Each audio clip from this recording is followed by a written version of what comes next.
unable to make it.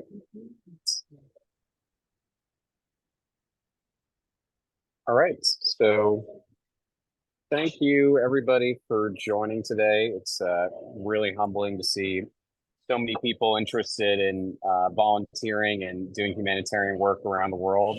We've got 75 people on the line right now, and there's more than 3,000 people just like you who have raised their hand to say that they want to help out in Gaza or anywhere else in the world. So really, really humbled by this amazing group that we put together.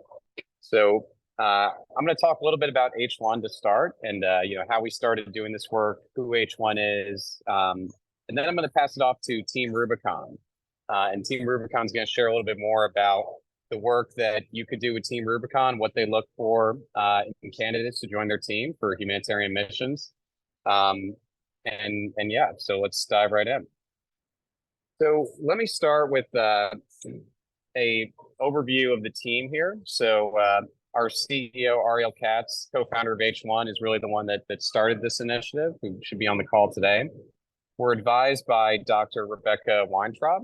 Rebecca Weintraub is from the Harvard Humanitarian Initiative and does a lot of work with different NGOs around the world and has been a great advisor to us.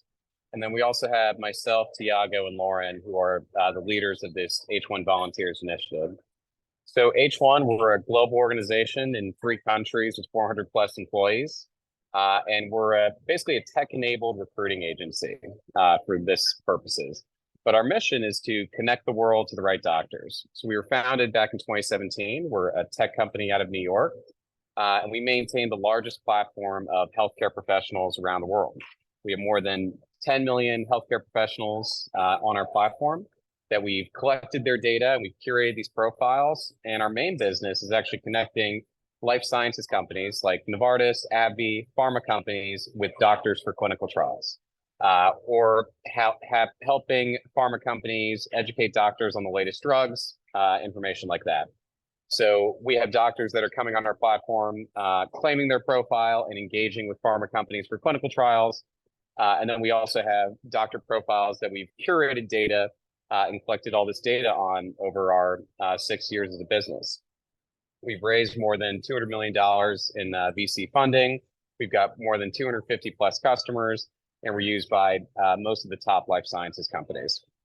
So as we were gathering all this data, and when everything kicked off in Gaza and Israel and the crisis there, we just wanted to help in any way we can. And we realized we were sitting on all this information on doctors and specific information like who speaks what languages, where's the doctor located, what's their specialty. And we wanted to take advantage of that. So we reached out to our network and to leaders that we know at different societies and organizations around the world. We started building up a network of volunteers and healthcare professionals that wanted to help out. And many of you received that email, or maybe you saw it in social media and you raised your hand to help out, which is really awesome. So what H1 is really doing in this is we are kind of the first piece of the funnel with recruiting and connecting healthcare professionals to different partner organizations around the world. So our mission in this is we are recruiting and connecting healthcare professional volunteers with emergency medical missions around the world. It's starting with what we're doing for Gaza, but we're looking to expand this to other crises that happen around the world and other development projects and just different training initiatives that you can do with our partner organizations around the world. We're working with many different groups listed below here: USAID, World Health Organization, International Medical Corps, and we're doing a series of webinars like this one where we're highlighting what that partner organization's mission is, what's their purpose, what work are they doing, and most importantly, what are they looking for in their recruits to join their team. So our process on the right over there is we are looking around the world to work with partners and identify needs. We're recruiting healthcare professionals like yourself. We go through a screening process with our questionnaire and interviews, and then we match you to opportunities like potentially with Team Rubicon and support you throughout the process. So that's all I have for now. So I'm going to introduce Team Rubicon, and starting out with John.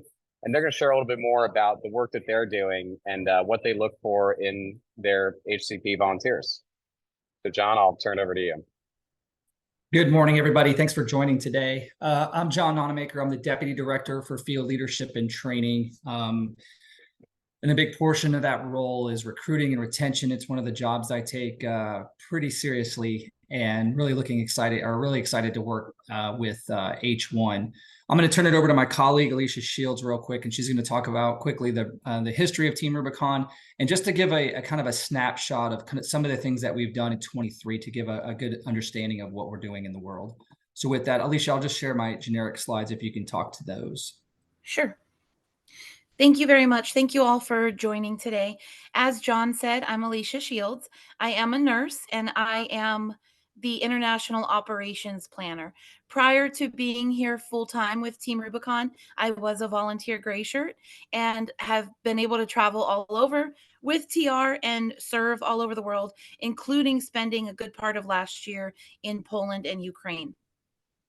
Team Rubicon's roots are international. We got our start in Haiti in 2010 when a couple of veterans saw the devastation from the earthquake and they knew that they had to get there to help. It's that same bias for action that has led us to respond all over the world and has led to our growth in the international arena. We've been professionalizing the international branch with the implementation of the training and selection course, which ensures we have the right people deploying and representing Team Rubicon in the international space. We are a World Health Organization verified Type 1 mobile emergency medical team. We were actually the first one in North America. This means we can hike into hard to reach places and reach those areas with everything that we need to set up a clinic on our backs. We deploy with equipment, meals ready to eat, MREs, and our own water to completely sustain our team for 2 weeks. Our international capabilities are EMT Type 1 mobile medical, WASH, which is water, sanitation, and hygiene, and capacity building, so bringing education to low resource areas. We also are working on long-term programming starting in Guatemala, and we actually just signed an MOU with Conred, which is their version of FEMA here in the US. And that means when there is a disaster in Guatemala, we'll be one of their first phone calls to respond. Just to give you a little taste of what we've done over 2023, we did respond to Malawi. So Cyclone Freddy hit Malawi in what we call a low attention disaster. It was not in the news for very long. People quit talking about it after a day or two. Thanks to pre-existing relationships that we had in country, we were talking to people on the ground as the cyclone was hitting. And it was pretty immediately clear that there was a need. But we sent an assessment team just to verify the need and verify that that need matched our capabilities. The Ministry of Health was simultaneously working with the World Health Organization, requesting assistance from them. We received the request for assistance from the Ministry of Health through the World Health Organization and responded with 2 waves of gray shirts. Gray shirts are what we call our volunteers. We set up mobile clinics, some of which our teams actually did have to hike into. And we also sent a WASH team that ended up boating to one of the communities that they served. We were able to provide water testing, water filtration devices, WASH education, and of course, mobile medical clinics. Between patients and individuals who benefited from WASH, we served 5,444 people. The earthquake that hit Morocco hit on a Friday, and we had an assessment team there by Sunday. We were one of the first organizations that didn't already have a pre-existing presence in the area to be on the ground. This was a complex response because it's not an area that sees a lot of disasters, so they didn't really have all the processes in place for international assistance. Team Rubicon was really leading the pack when it came to navigating that process and then helping other organizations navigate that process as well. We did receive a request from the local government for WASH services, and we ended up providing clean water through filtration devices and education to 12,105 people. And because we were coordinating with a local NGO, they are able to continue following up with the communities where we left those devices and reach back to us for support as needed. So hopefully that gives you a little taste of what Team Rubicon does, and I'll hand it back over to John. Thanks, Alicia. As you can tell, I'm hoping that you guys had a chance to either look at our website or some of the materials that H1 sent out about Team Rubicon. But one thing of interest is we are a veteran-led organization. Over half of our organization is U.S. military veterans. And that kind of changes the culture overall of the type of organization we have. There's other ways to join our organization, and it's kind of like what we call steady state. Is it when there's no huge disaster going off? And I'm just going to briefly talk about that.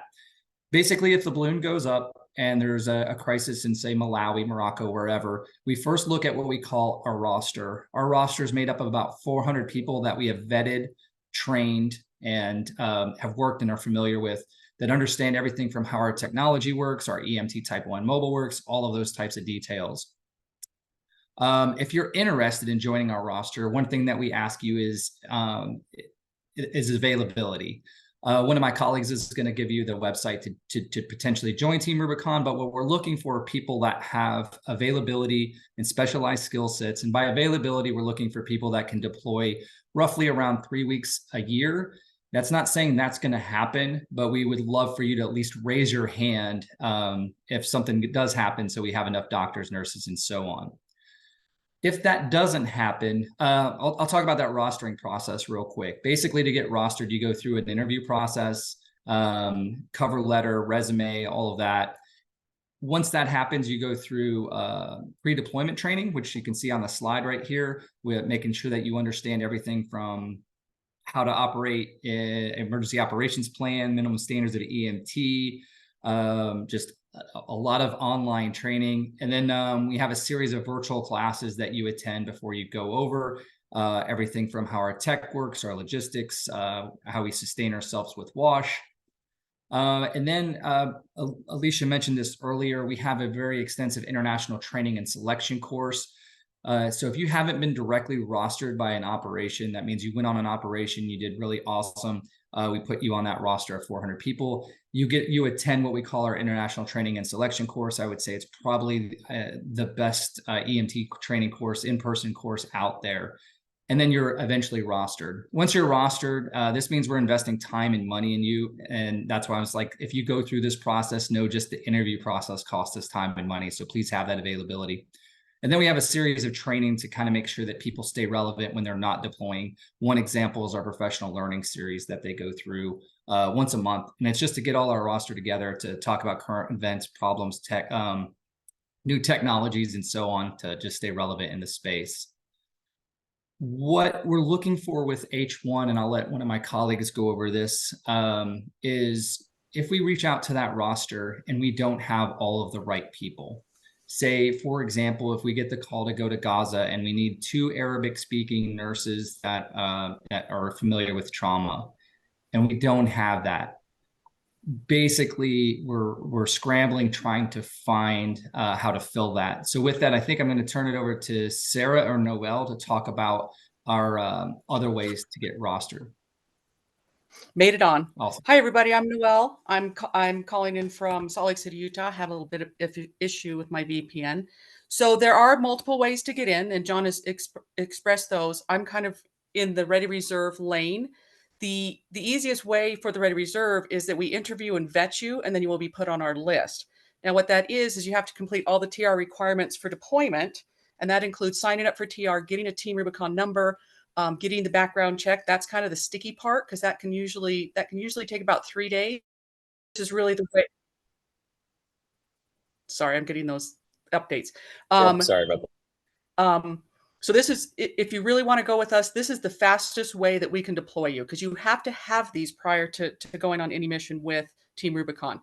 The other biggest thing is those vaccinations. All of you probably have a good portion of those vaccinations. We include yellow fever into that, and the typhoid, and usually it's the typhoid that runs the timer. So make sure you keep all of your immunizations up. And that goes to, if we put you on that Ready Reserve, then that's pretty easy for us to pull you out of our system, which is kind of like H1's, but less sophisticated, let's say. We do have also the rapid deployers, and that's where we're going to use this H1 with them. That is immediate deployers following the disaster, but we are also going to need those we're going to need that background check, and we're going to have to make sure your license is up, and we're going to have to make sure that you have a background. So that could limit you coming in. So that's why we kind of say, if you really want to come with Team Rubicon, try out the Ready Reserve, and that's a great way to go. Again, we will do with the rapid deployers, but I'm not going to say that you're probably going to deploy in that first team. It might be that second team as we get all your background stuff done. Direct roster, I think, John, I'm sorry I was coming in late to this. We do interview those folks. They are vetted and selected. We can select them that way, or they have gone through either the ITSC or they've gone on a mission with us before. So that would be like a rapid deployer would then go to direct roster. Let me take that off.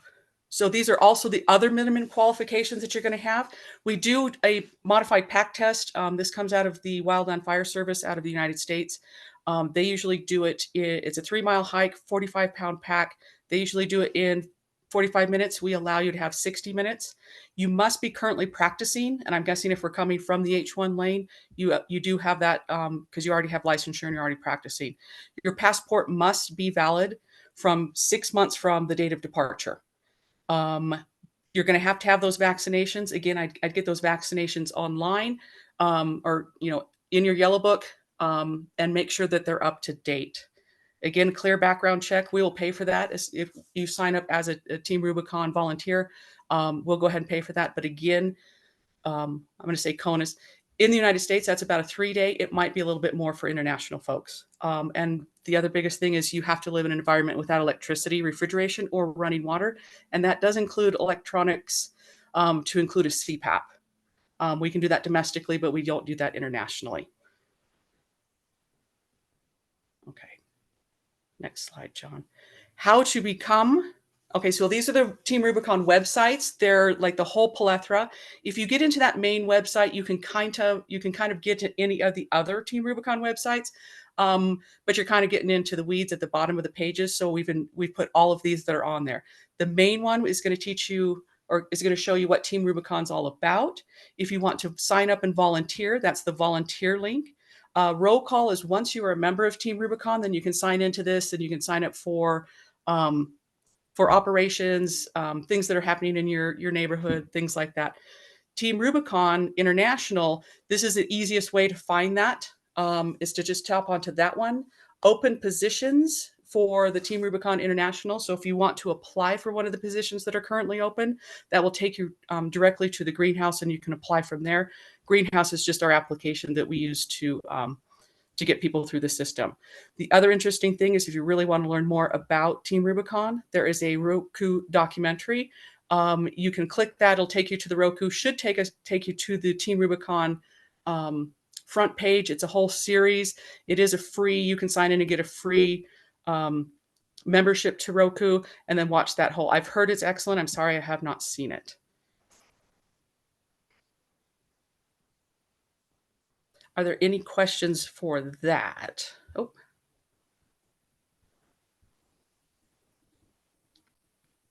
Awesome. Thank you, Noel. I'll try to stop sharing here. There it is.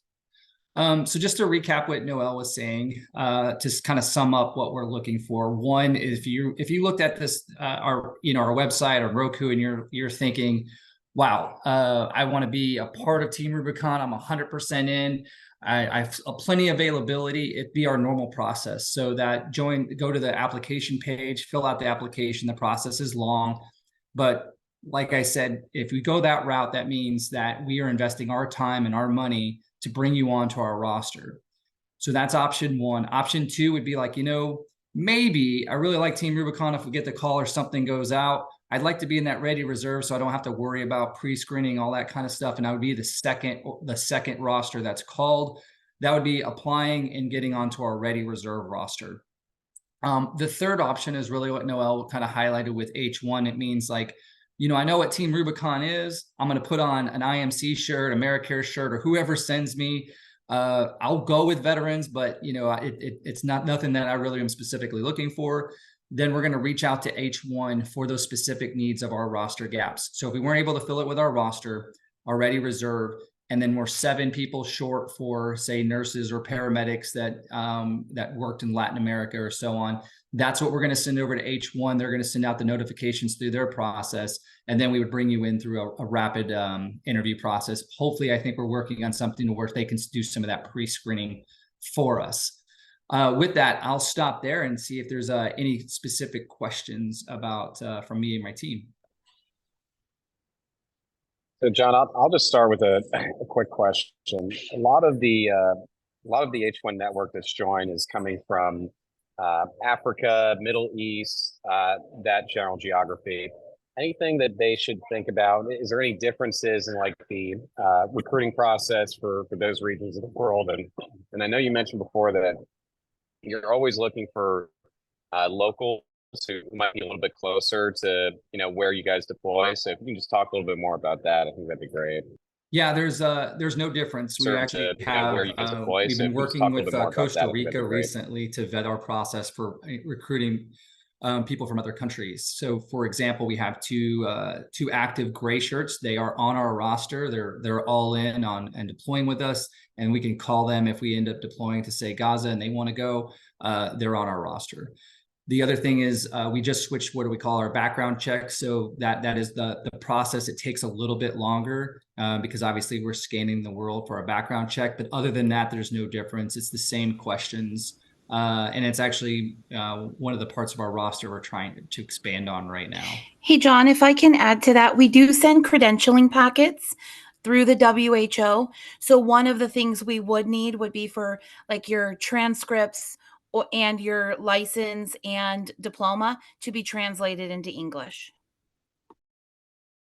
And I also want to highlight, there's also, if you're thinking of like Gaza and a rapid onset response, that's the tougher part. But we also do what we call slow boil responses.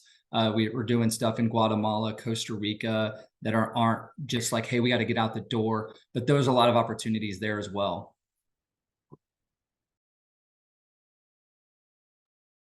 Okay, if anybody else has any questions, feel free to put them in the chat, come off mute,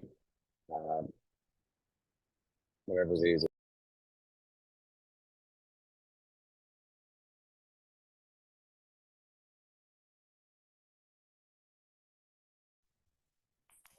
Hello, can I say something? Sure, Yes. Go ahead. Yeah, thank you so much. My name is Paul Omagor. I am from Uganda. I'm an emergency medicine doctor here in Uganda.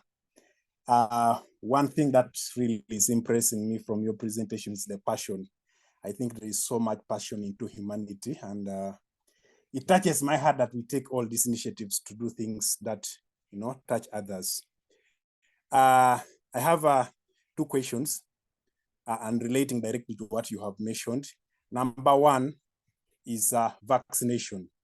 I see you emphasize a lot on typhoid and yellow fever.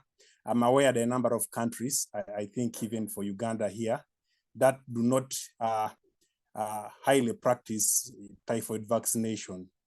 What would be your guidance for this?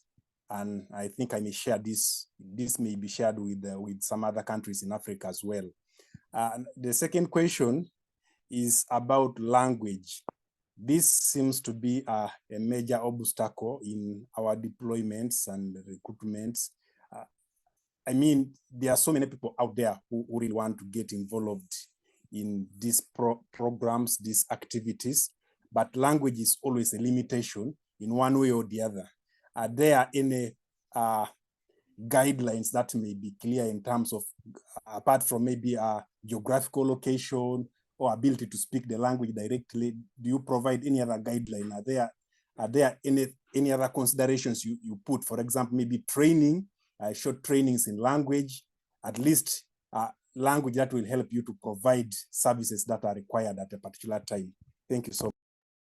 Yeah, I'll touch on first the language one. It is a challenge that hasn't been cracked yet. For me, I spent 26 years in the military and been to 67 countries, and it's always a struggle. But I'd say a lot of that, I think that's one of the things we think is beneficial of this relationship with H1 is if we're looking for tailored language that it matches up. For English, we normally hire locals, specifically trying to, in a medical context, trying to hire people that translation's one thing, medical translation's even more difficult, and also there's some risk that comes with that if there's a misunderstanding on the transportation or the language piece. We think that something like H1 having this network to where they can specifically look for example, we have a potential ask to help out in Gaza. If we ended up going to Gaza, we would send out a request to H1 saying we need Arabic doctors, trauma, and so on. And then we would have a conversation with those individuals to see, do they have enough English that they can communicate okay to potentially go on the mission. The second one on the vaccines, it is really up to that country. If you didn't have it, like it's really, I think we go against what that country requires for us to go in. We have our own standard set of shots, but if those aren't, if it's a US standard and we need Arabic speakers, we're going to defer to what that country needs to get in that, to get in through customs. And Alicia, did you have any comments on that one? Nope, you hit it. Thank you.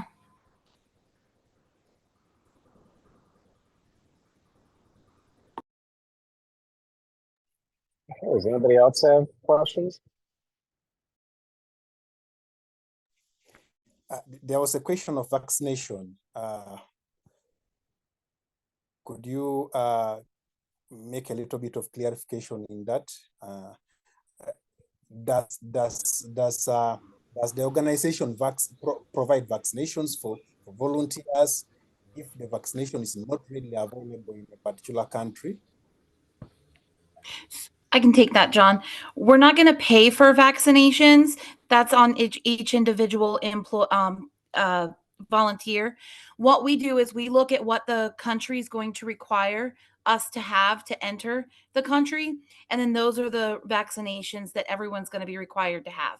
So if it's a vaccine that you don't often get in your country, and it's not a vaccine that's required by the particular country that we're going to, then you would not need to have it.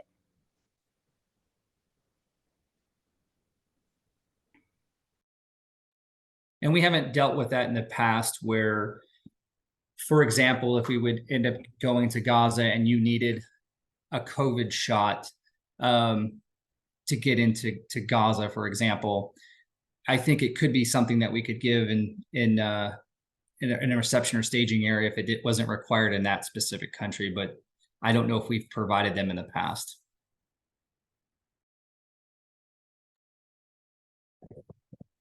Looks like someone just raised their hand. You want to go ahead and ask your question?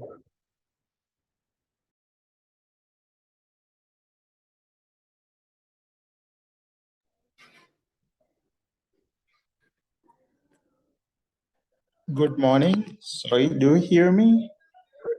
Yes, we do. Go ahead. Okay, thank you.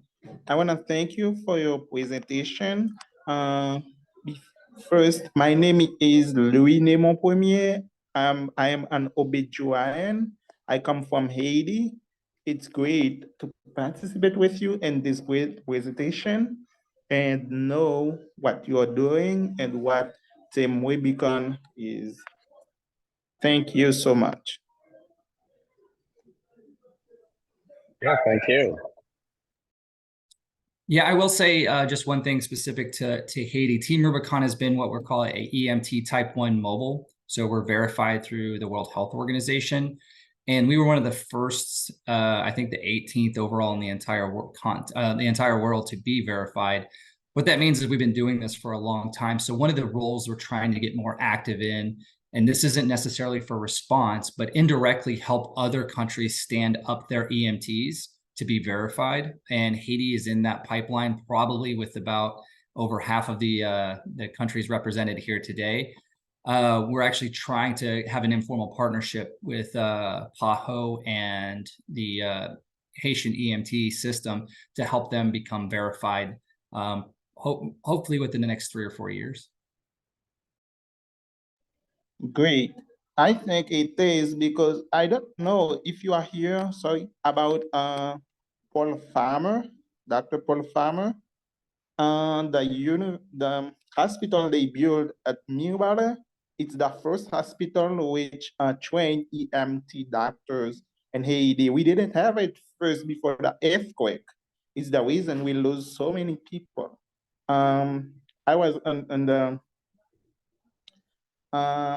a victim from the earthquake.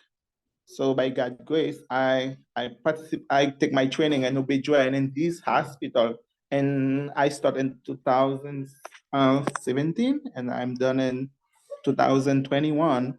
I'm still working for that organization. Thank you for that, Team Rubicon. We're all aware of it's an amazing book. I think it's mandatory for all of us. But no, hopefully we'll run into you shortly. Yeah, thank you so much. Burhani Getnet, you raised your hand. You want to ask a question?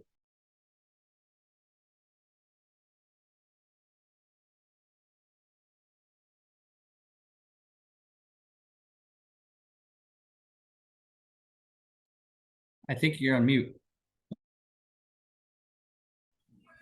Okay, thank you so much for your very nice presentation. My first question is regarding psychotherapy or mental health counseling to these recipients or war-stricken population. Are there culturally competent mental health counseling package which is designed to be delivered to this post-conflict target population? This is my first question. My second question is with respect to specific professionals. I'm here working as a mental health counselor in a hospital in Ethiopia, Gondar. And we usually make our counseling service to people having different disorders. However, those people having a background in war-induced mental health problems is more of psychotrauma, and specifically this stress disorders. Therefore, are there specific mental health packages designed to be delivered on this respect? Okay, thank you so much. No, I appreciate the question. First, I'll say that as we deploy as an EMT Type 1 mobile, and even if we deploy bilaterally with another country, we still deploy basically the EMT type package that's made up of 2 medical units that are doctor, nurse, so on, logistics, wash. But the thing that's been added recently to the requirements via the WHO is mental health. Now, that mental health is internal to the team primarily, but also, I think, in the waiting room and dealing with patients as they come in.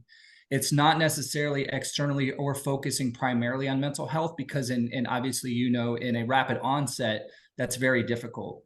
What we've seen in the past, like if people go in and build rapport and then those teams rotate out 2 weeks later, it really hurts more than helps out.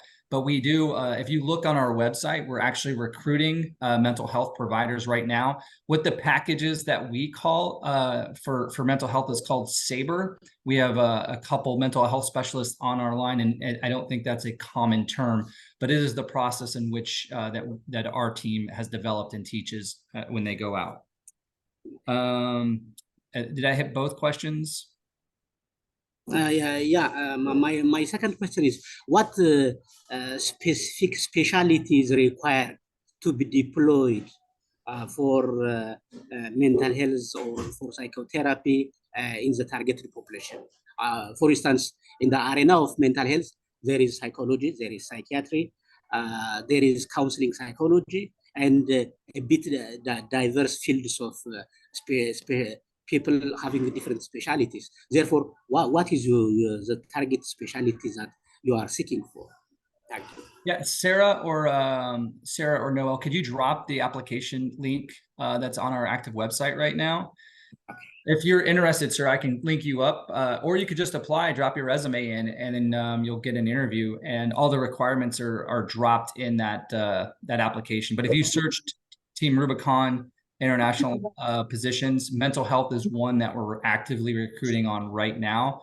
And I think that all the requirements are in the job description. Okay, thank you so much.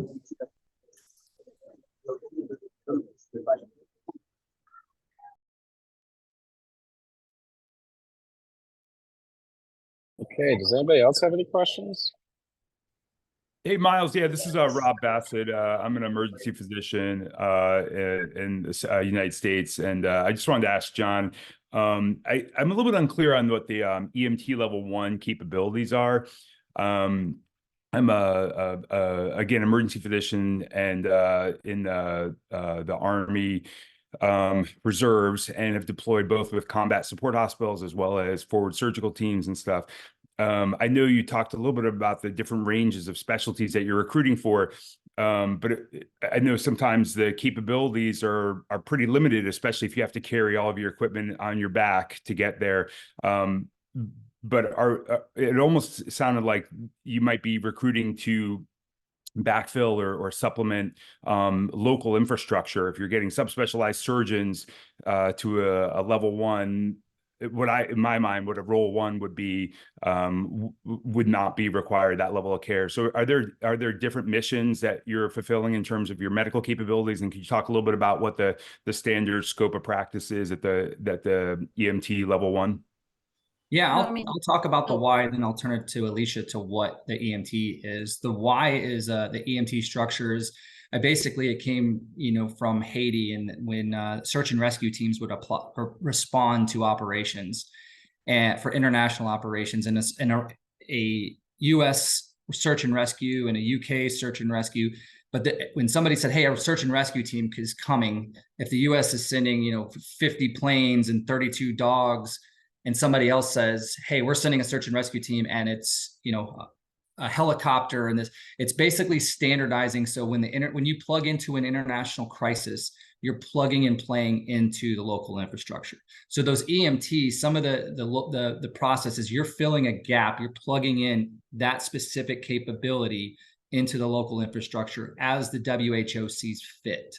That doesn't mean that we wouldn't augment with interpreters, drivers, potentially paramedics and stuff like that on an individual level. It's something we could do for localization, but you're already kind of plugging in per the WHO where they need that. What does that consist? Consist of an EMT structure. I'll turn it over to Alicia real quick. Thanks, John. So sometimes we do go and augment. They might be asking for a surgeon. We send a surgical team, or an ED. They want nurse and doctors that can surge into the ER, so we'll send that. As for our actual capability in the field, we're doing trauma. We are doing, we can do deliveries if we need to. So it's going to be stabilized and then sent to a higher level of care, basically. We're not going to be operating in the field. So think about a rural emergency department. You're going to be able to get them in there, stabilize them, ship them to a higher level of care. The type 1 mobile, that is the role of that. Then there's a type 1 fixed. That one is a structure that is more permanent. It's fixed. So they're not packing up every day and moving their clinic like we might be doing. And then you have like the type 2 that can have some surgical capabilities. And then a type 3 is, you might as well walk into a full hospital. But yeah, you're gonna see basically what you see in rural healthcare. We're gonna take in our backpacks and be able to do. Great. Thank you, guys. And is there any questions I missed in the chat, Sarah? Is there one I missed? So the major question is because of our system issue with the international addresses. So I'm hoping you might have some advice on what people can do if their country's not listed.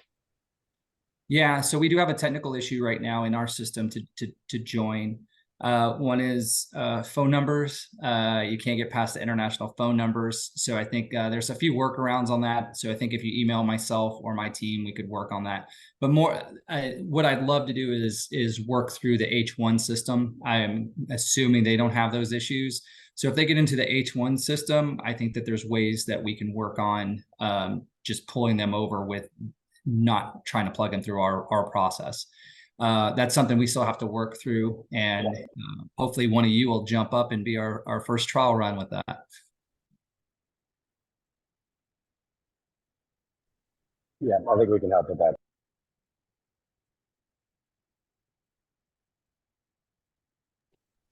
Can I ask a question? Yeah, go ahead, Evan. Yeah, my name is Adan from Kenya. I'm a Kenya registered nurse anesthetist by professional, working in emergency and trauma currently.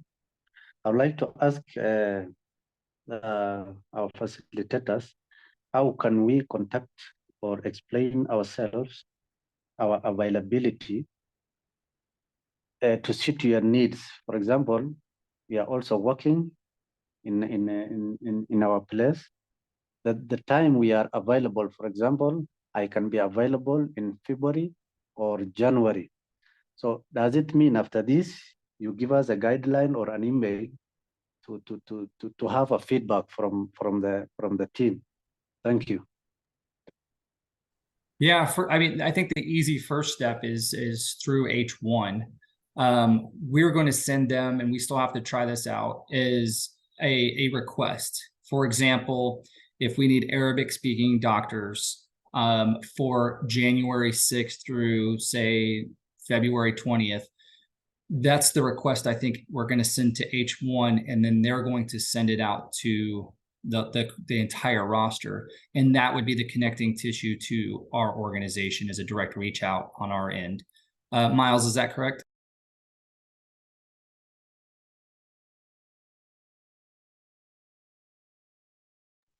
Yeah, I think that makes sense, John.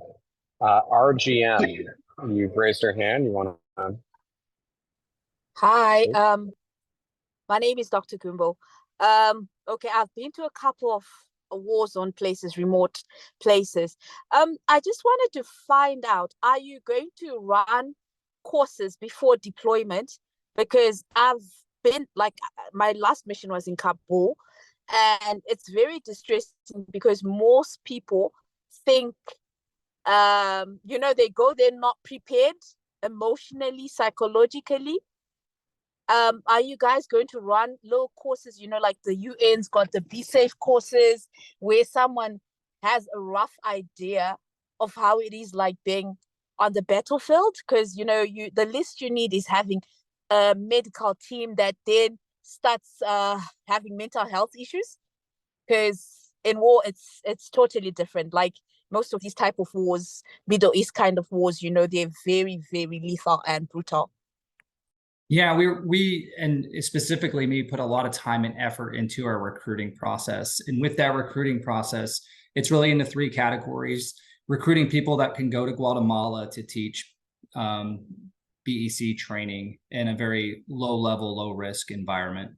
And there's a lot of people that want to do that.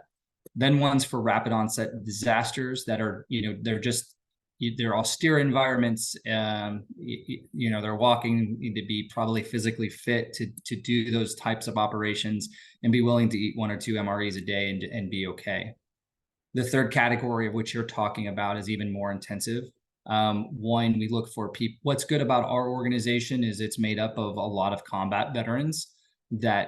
So some of the people as a medical unit, you would go under a team, someone like myself that has been in combat, have been bombed numerous times, and that are aware of that. We also try to pre-screen. There's online training, but it also depends on, we have that training pipeline for our roster. We're trying to figure out if we go into places like Gaza, which are even different than Ukraine, trying to find people that may have that have been in those experiences, so we don't have to send them home. Because obviously, like you said, you're well aware, that's one of the big issues is people just really can't wrap their hand around about doing medical work in high stress while you're being bombed or shot at. it's a very different type of person. Oh, thank you. And please consider a package where when someone comes off back from a mission, there's a bit of counseling that goes on, because I've got colleagues over years that have, developed a lot of PTSD, and it's quite sad, it's really sad. Yeah, it's as a military veteran, there were a lot of resources for us.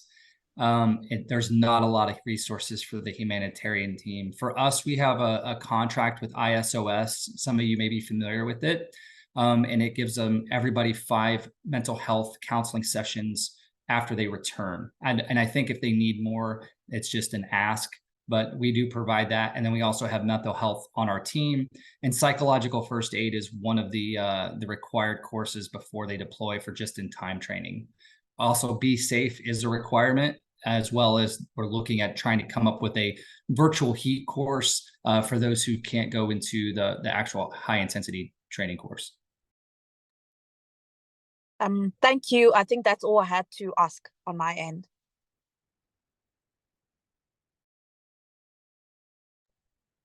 Okay, does anybody else have any questions?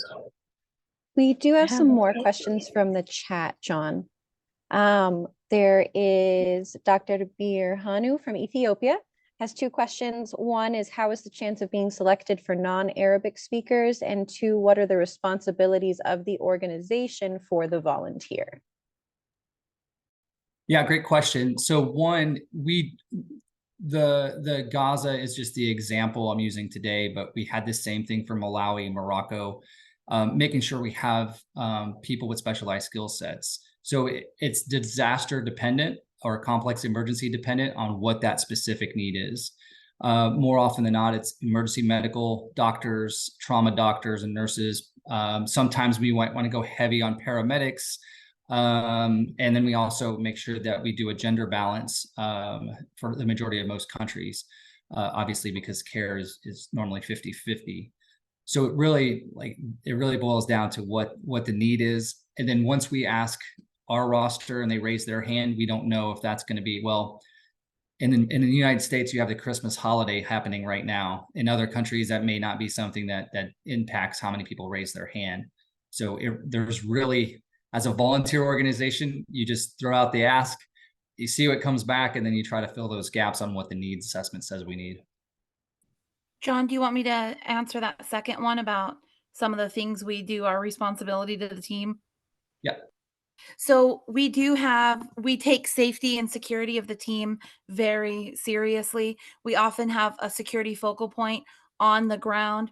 We do have a team that works with our security consultant to make sure we develop a good picture of what you're going to see in the field when you get there.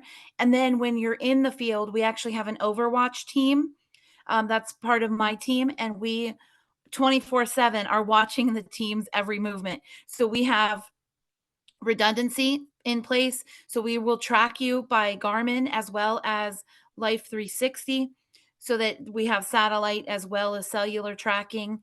And if we don't have contact with you or know where you are, we're in constant communication with the team leader so that we do have that constant accountability.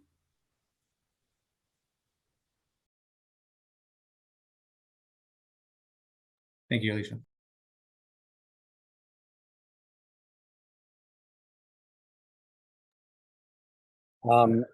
If there are no more questions, just want to direct people to the chat. I shared a link in there for a feedback form on H1, any questions you have on Team Rubicon, and I'll put it in here one more time. Please fill out that form before you drop from the Zoom, and then just remember to keep your profile update on H1 with the second link. But are there any last minute questions before we close in the last 8 minutes here?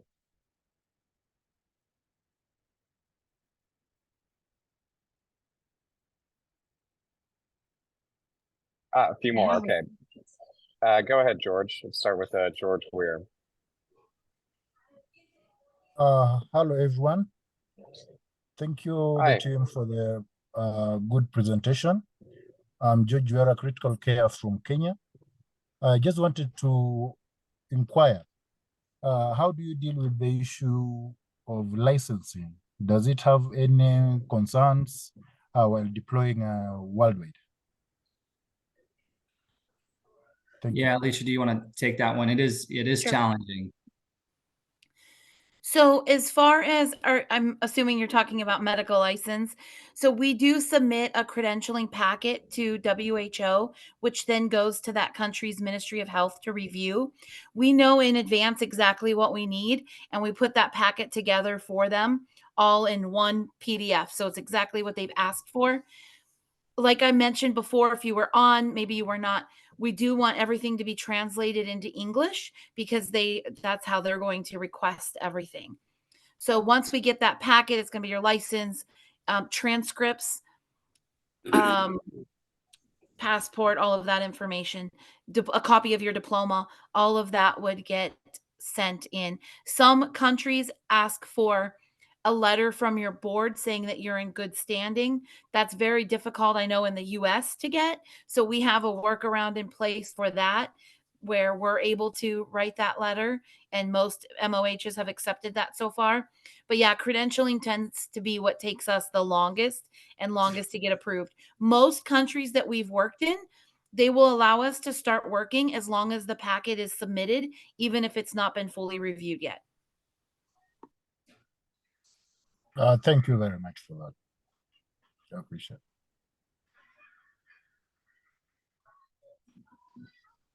Okay, I think we had one other question. I thought I saw somebody's hand raised. Let's see.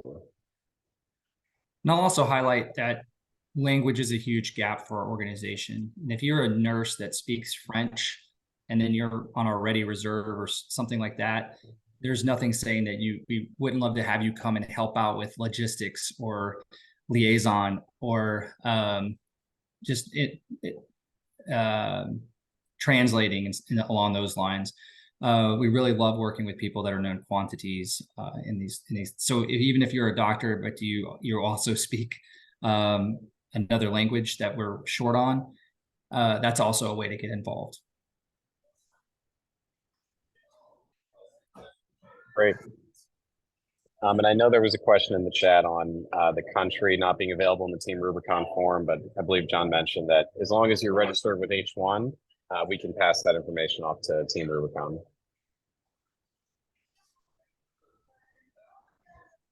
And I seen something about Pakistan in the chat. Yeah, that's the one I was referencing. Okay.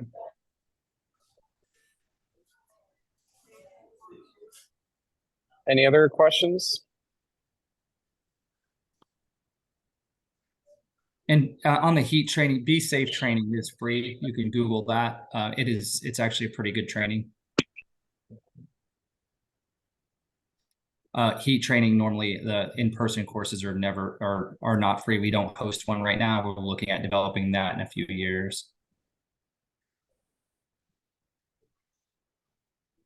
Great. Okay, well, if there's no more questions, I'm sharing the link again to update your documents with H1. And then please fill out the feedback form in that message as well. And I will try to share the recording with everybody who joined the call. So, John, I want to thank you and Team Rubicon. And looks like we have one more question from Burhani. Burhani, do you have one more question? Yes. First, with respect to processing visa, it is time taking. And is there a situation where your organization can facilitate to speed up processing visa? Because in our context, obtaining visa is a matter of 2 months or 3 months undertakings. The second is from the speech of the coordinator, one of the coordinator in your team. I inferred that the deployees are going to be deployed beyond Gaza and Israel. Are there other countries where the would be recruited medical experts would be deployed? Thank you so much.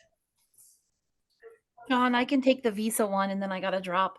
So as for visas, we do work closely with the World Health Organization. So sometimes they are able to help us expedite. I know when we were initially looking at Sudan, for instance, even with their assistance, the visa was going to take a long time. And access was going to take a long time. So access is very much a challenge. It's really disaster dependent on if we can get help from WHO to expedite visas. And I think your second question is there other locations? There's no, like we try to stay primarily focused on Latin America, Caribbean region, but we, like Alicia mentioned earlier, we've been to Morocco this year, we've been to Malawi this year, we've been to Panama this year. It really depends on the need, and also we are a volunteer organization with donors, depending on if funds are there for us to be able to respond. Okay. Okay. Thank you. And I also. Right. Yep. So I think we need to close, but John, thank you so much, Team Rubicon, everybody for joining. Really awesome stuff you guys are doing, and thanks everyone else for joining the call. So I'm going to put the link in the chat one more time for the feedback form to update your profile in H1, and then I put our email in there if you have any questions. Everybody, please have a happy holidays, stay safe, and we will be in touch in the new year. Thanks a lot. Thanks for having us. Thank you. Bye-bye. Thank you. Thank you.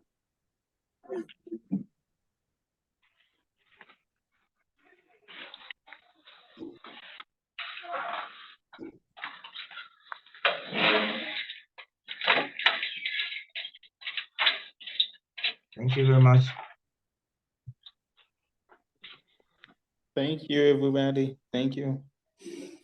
Thank you. Thank you so much. Thank you very much.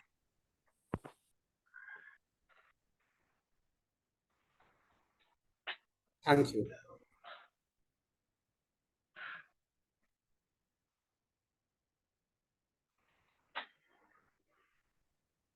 Thank you very much. Thank you. Thank you very much. Thank you. Yeah, thank you all.